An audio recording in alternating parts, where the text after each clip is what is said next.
Because we've heard all these stories. We see a couple of footages of what Nepal was like, especially, with in the 70s, the fashion, the culture, the marijuana thing. And, it was quite popular back then, the whole hippie culture thing. It Right? was a real hippie culture. We used to call, the route from Europe to Nepal, it was called the Hippie Trail. Oh, yeah, the famous hippie trail.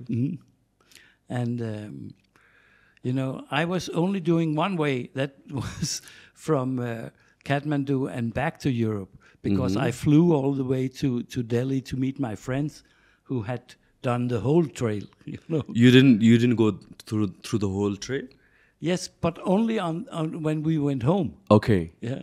Okay, so that was just one time. Did you go through the trail one time, or like did you visit here quite often? No.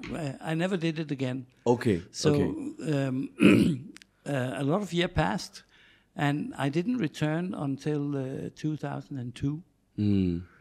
There were because my niece was working for a Danish NGO down in Taulihauer. She lived there for 2 years with her husband. Yeah. What was the 70s like? What was your experience? You said that that was the first time you ever left Denmark. Yeah. You were More 19 or years less. old.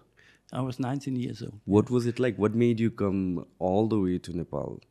Because my friends, Okay. they were writing me, of all their very, very exciting experiences.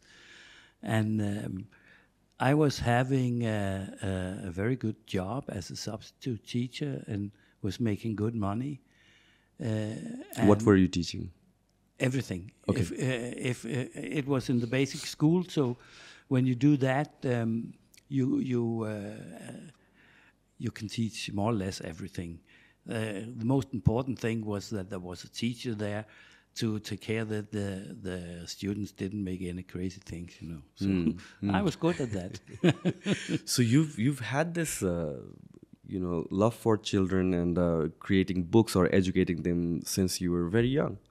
Yeah, more or less, yes. And I also had this love for telling stories. I did that since I could speak, I think. Okay. So I remember my teacher in first grade. He threw me out of the classroom because I was talking all the time. Because you were telling stories? I was telling stories. And I thought everything I said was very, very important, much more important than what the teacher. Than the curriculum. Yeah. So she threw me out. I went home to my mom and said she's stupid, and my mom had to drag me back into school. So how does a teacher land up in Kathmandu following the hippie trail? I was not a teacher yet. I educated to a teacher later when I came back. But, by then, young people at our age, we could be either hippies or more straight ones. We had long hair, as you can see on the picture. There's also Which one is you? none of them. None of them. This is two of them. There is a black and white photo somewhere. Okay, what's happening here? Yeah. That's from Turkey. And my three friends, they all had lice. Okay. So they were treating. It was that bad. Yeah. We didn't have a lot of money. We were living at the cheapest places we could find, in Freak Street here. Okay. Oh, that's a Finnish guy, big guy. We joined his boss in Kabul, in Afghanistan, and went all the way with him to Germany. Okay. So what did it mean to be a hippie? Yeah, it meant several things, Also, it meant that we somehow thought we were a little more free to do whatever we wanted. All of us, we had finished our high school, and we waited to start the university and things like that. And we thought that we were a lot inspired by Indian philosophy and Indian philosophy. yeah, Hinduism, and we thought that was very exciting, and there was a lot of books about it, you know, and meditation and all that kind of thing, you know. It was in the same period, you know, as the Beatles. They started their eastwards music, you know, and that was everything was. We were very very much interested in that. So, and not to mention that in Nepal there was still by then free hashish. Oh yeah. Yeah. Oh yeah. And there were here. You see? No, can you go back? No, that's my friends. This is me. Okay. Yeah. I was about 25 kilo younger.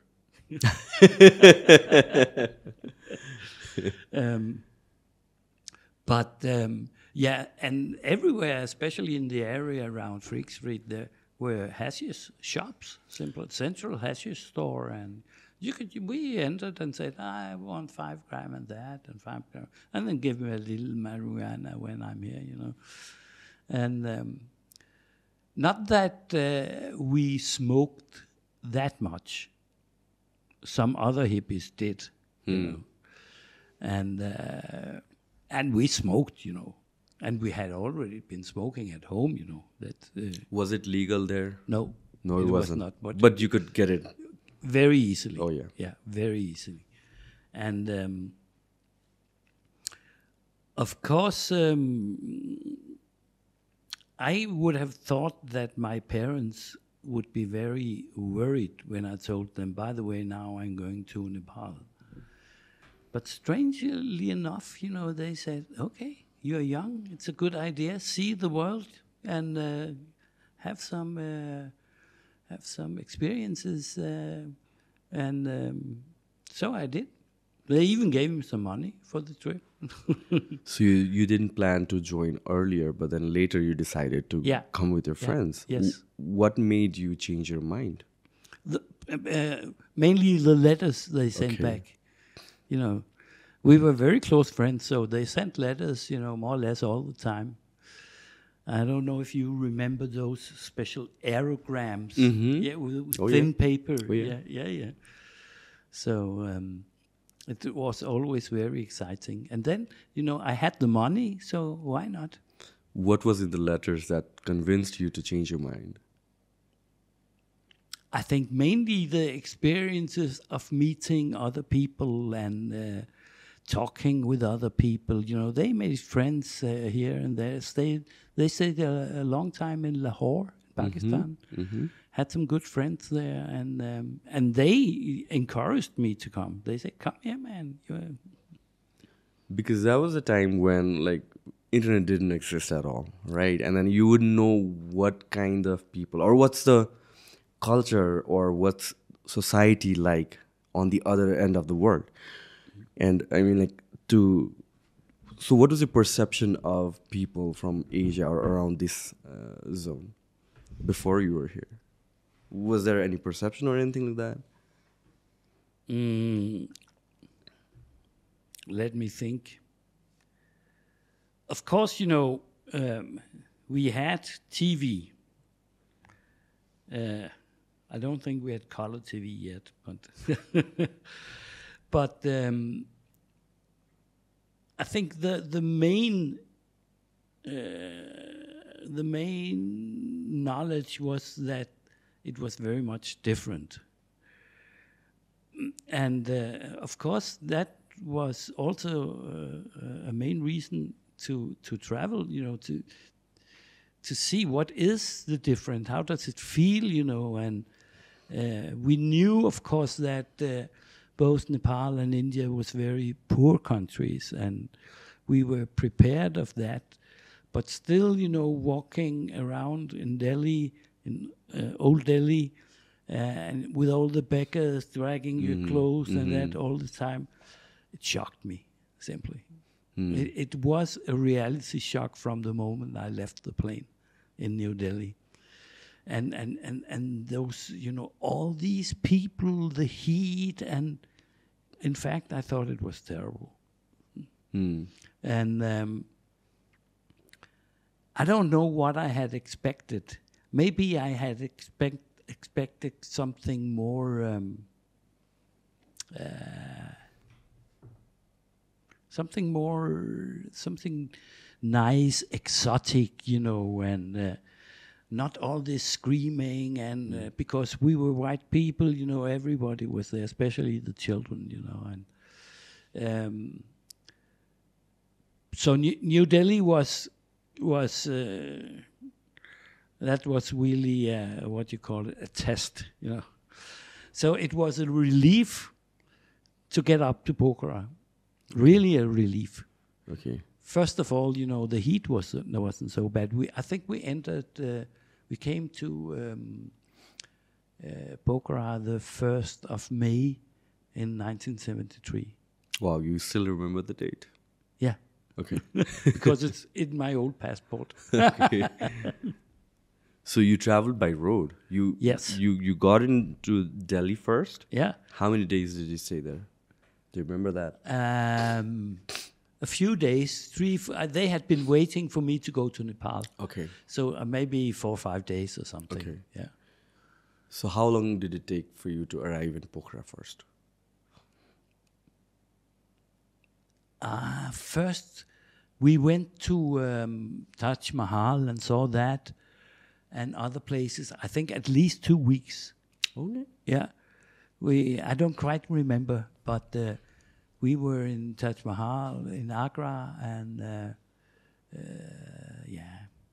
probably around 2 weeks. So you guys were making stops along the way? Oh yeah. Okay. Yeah. Was there any specific goal or anything in mind where you would stop, or just like whatever you feel like? We wanted to see things like Taj Mahal and Okay. Red Fort in Delhi and all these famous tourist attractions. That's what we wanted to see. Mm-hmm. And we were also, I remember, in Lucknow, where the only thing I remember was that there were weapon factories all over the place. What factories? Weapon? Yeah, guns. Oh, okay. Yeah. There was this big signs, where something and weapons. So many of In them. Lucknow? In Lucknow, yeah. Okay. So they were making mostly guns. I don't know. I think so. Yeah. But then we went to Agra and Varanasi. But maybe Varanasi, that was on our way back. So this is no the next one. The next one. This is Pokhara, right? This is Pokhara.